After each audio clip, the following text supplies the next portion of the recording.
दानी बिघा स्थित कांग्रेस कार्यालय में जिलाध्यक्ष ने की प्रेस वार्ता, सांसद पर जमकर छोड़ा जुबानी तीर। औरंगाबाद शहर के दानी बिघा स्थित कांग्रेस कार्यालय में सोमवार की शाम 5 बजे कांग्रेस जिलाध्यक्ष राकेश कुमार सिंह की अध्यक्षता में एक प्रेस वार्ता का आयोजन किया गया।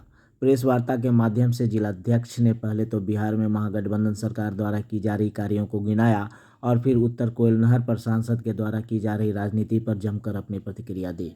जिलाध्यक्ष ने कहा कि जब जब चुनाव आता है, सांसद उत्तर कोयल नहर का राग अलापने लगते हैं और उसके माध्यम से जनता को गुमराह करते हैं। उन्होंने कहा कि वर्ष 2014 में जब प्रधानमंत्री नरेंद्र मोदी ने खुद इस परियोजना को पूरा किए जाने की घोषणा की थी, तो आखिर यह फिर पूरा क्यों नहीं हुई।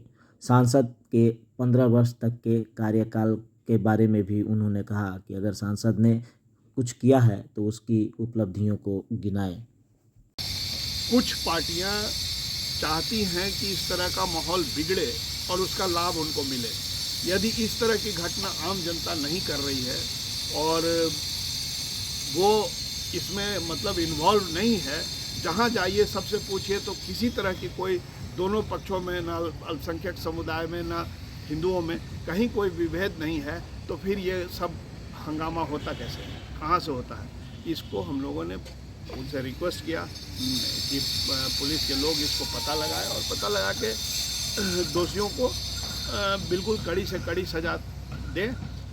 हमने ये भी निवेदन किया है कि बहुत सारे ऐसे लोग हैं जो पिछली रामनवमी के दंगे में ज़बरदस्ती फंसा दिए गए हैं, निर्दोष हैं, जिन पर ना उस घटना के पहले और ना उस घटना के बाद कभी दोनों पक्षों में, हिंदू हो मुसलमान हो, किसी तरह का कोई चार्जेज नहीं है। लेकिन जब दशहरा आता है, होली आता है, इस तरह का त्यौहार आता है, मुहर्रम आता है, तो उनको जिला बदर कर दिया जा रहा है और कहीं भेज दिया जा रहा है। तो ये बिल्कुल ही इसको चिन्हित करके और उनको बरी किया जाए।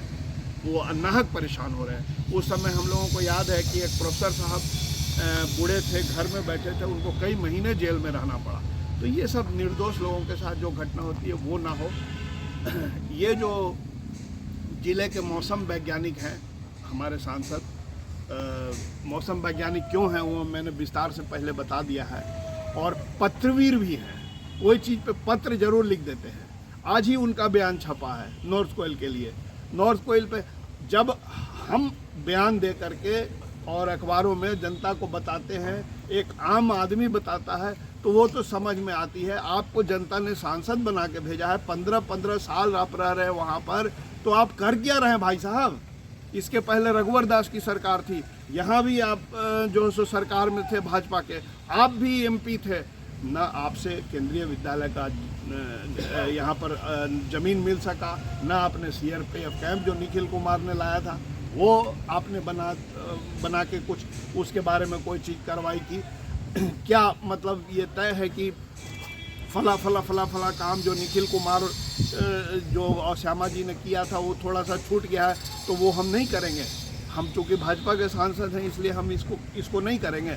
तो यदि यही है काम करने का तरीका तो ये भी स्पष्ट करें, और यदि ये गलत है तो नया काम उन्होंने क्या किया है वो बताएं, वो जनता को बताएं। अब चुनावी वर्ष है, 15 साल से है, एक बार जदयू से रहे, 2 बार याद होगा आप लोगों को कि खास करके हम सांसद के बारे में कहना चाहेंगे कि जब चुनाव आया था 89 का, तो हम सारे लोग को याद है कि उन्होंने नारा दिया था कि वंशवाद नहीं चलेगा, वंशवाद के विरुद्ध थे ये। और जब इनकी बारी आई तो ये अपने भाई को चुनाव लड़ा रहे हैं, अपने बच्चों को प्रोजेक्ट कर रहे हैं। तो ये जो वंशवाद के विरोध पे ये खड़ा हुए, जनता इनको समर्थन दी, और वो जिनका विरोध किया उन्होंने तो थर्मल पावर ला के दिखा दिया। उन्होंने और भी बहुत सारे काम करके दिखा दिया। पटना और औरंगाबाद सड़क नेशनल हाईवे करा दिया, कई पुलिया बना दिया। इनके पिताजी जो थे और भी और पुराने सांसद जो थे, उनके जो सांसद कोटा की राशि थी, वो सांसद कोटा की राशि जो नहीं खर्च कर सके थे वो श्यामा जी ने खर्च करके दिखाया और वो आम जनता के काम आया। लेकिन उस समय इन्होंने उनका विरोध किया था इस आधार पर कि वंशवाद नहीं चलेगा। अब जो ये ला रहे हैं, इन्होंने कोई कार्यकर्ता को कभी मौका दिया क्या, ये वो स्पष्ट करें लोगों के सामने। अब चुनावी वर्ष है, इनका आगे सोच क्या है, इनके व्यू क्या है, इनके विचार क्या हैं, वो स्पष्ट करें। स्पष्ट करके हम लोगों को बताएं। इसी बिंदु पर हम लोगों का ये प्रेस कॉन्फ्रेंस है।